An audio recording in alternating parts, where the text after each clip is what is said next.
So welcome everybody to another Behind the Tea. Today we'll be going back in the timeline of our videos to explore the important battles of Yongqiu and of course its hero, Zhang Xun, and in the next episode, Sui Yang. Thus, in the early part of the rebellion, when An Lushan's unbeatable army and his main force was heading for the capital Chang'an, his other forces were also heading to take the rest of China. One of these goals was Sui Yang, whose importance was paramount, as if he could take it and control the Grand Canal, his army could pour beyond northern China. And that seemed the case when the governors of the district of Suiyang, Yang Wangsi, and the city of Yongqiu, Linghu Chao, surrendered to An's forces.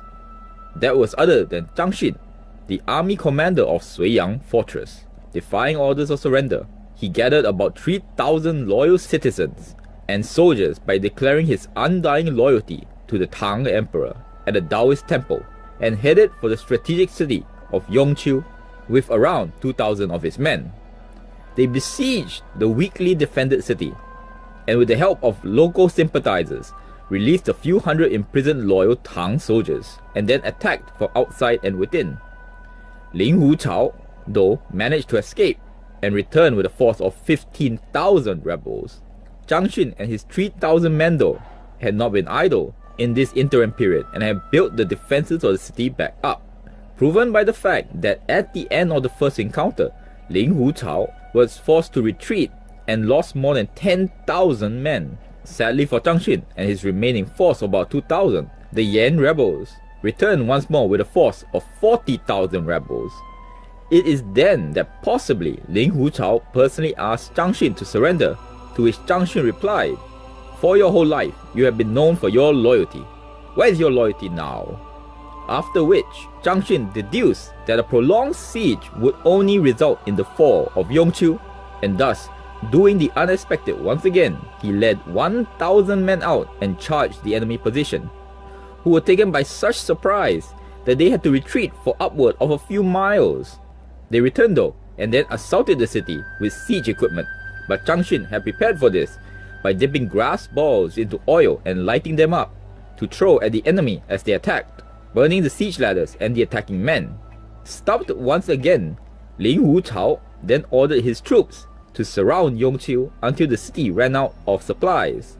Zhang Xun countered even this as he ordered his men to play war drums during the night, which forced the rebels to battle order, but no Tang forces made any move to leave the city or attack. Repeating this many times, the Yan forces got used to the drums, and then every so often Zhang Xun would then personally lead night ambushes by sneaking down the fortress walls and escaping with his men just before being overwhelmed. This caused the enemy to sleep in constant fear, and rightfully so, as these ambushes were said to have killed up to 5,000 rebels. Linghu Chao then resumed attacking the city but failed, but he was able to cut supplies.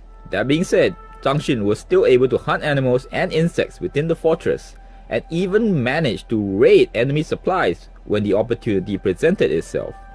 At this point, news reached the fortress that Chang'an had fallen. To An Lushan and 6 elite soldiers working for Zhang Xun suggested that he should surrender.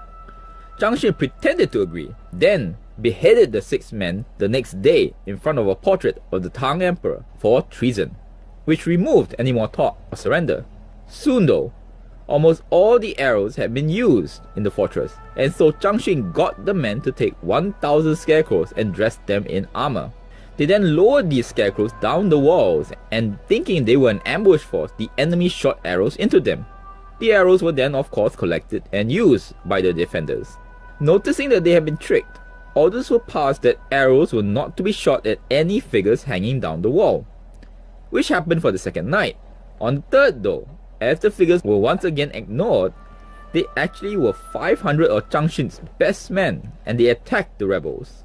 It was said they were so successful that about 10,000 men were either killed or deserted the rebel cause, and the enemy even fled for upwards of 10 miles from the city. But again, they returned and surrounded the city. At this point, the city was running low on lumber. Thus, Zhang Xun made Linghu Chao a deal that if he would move back 30 miles, the defenders of the city would abandon it to the rebels. Unable to beat Zhang Xun straight up, Ling Wuchao agreed and left so quickly that he left all the wooden huts and tents still up. They were then, of course, harvested by the defenders. Of course, then the city was besieged again, but morale in the enemy army would then fall so low that Ling Wuchao would in time leave the city for Kaifeng with less than 20,000 men remaining. Yan forces then decided to try to go around the fortress, but were met by successful raids by Zhang Xun. This then became such a problem that one of the top Yan generals, Li Tingwang, personally led an army of 20,000 to besiege Yongqiu, but he too was beaten back with heavy losses by an ambush of Zhang Xun's 3,000 men. Then Ling Wuchao returned twice with 10,000 men and was also beaten back twice. It was then that the Yan finally found a way to stop Zhang Xun, and that was by building an entire fortress north of Yongqiu to cut off its last supply route. Also, another defector to the Yan rebels named Yang Chaozong led 20,000 men to the east of Yongqiu to cut off Zhang Xun's retreat. Zhang Xun saw that he could no longer stay in Yongqiu and abandoned the city with his remaining 3,000 men, and broke through the blockade meant to cut off his retreat, and in the process killed about 10,000 of the enemy.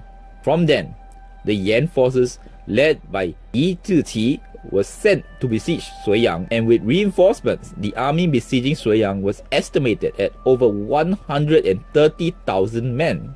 The governor of Suiyang, Xu Yuan, knew of the now legendary Zhang Xun and asked him to come to the fortress to help prepare for the attack that was sure to come, and agree he did. Next time, we'll look at the Battle of Suiyang. So if you like content like this, subscribe, comment, let me know what you think. Thank you very much. Till next word.